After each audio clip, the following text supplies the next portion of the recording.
Hello বন্ধুরা, তোমরা কি জানো যে উষ্ণ গরম জল খেলে কি কি সমস্যা থেকে মানে সমাধান পাওয়া যায়?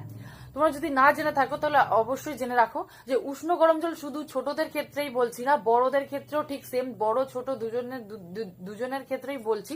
যে সকালবেলা আমরা তো গরম জল খাওয়াই। শীতকালে অবশ্যই বাচ্চাকে উষ্ণ গরম জল সবসময় খাওয়াবেন। যেমন উষ্ণ গরম জল খেলে বাচ্চার কাশি সর্দি ঠান্ডা চট করে লাগবে না, ঠান্ডা জল খেলে বাচ্চার ঠান্ডা লেগে যেতে পারে। সেজন্য উষ্ণ উষ্ণ গরম জল শীতকালে তো অবশ্যই খাওয়া হবে, বাচ্চা বলো বড় বলো সবার ক্ষেত্রেই।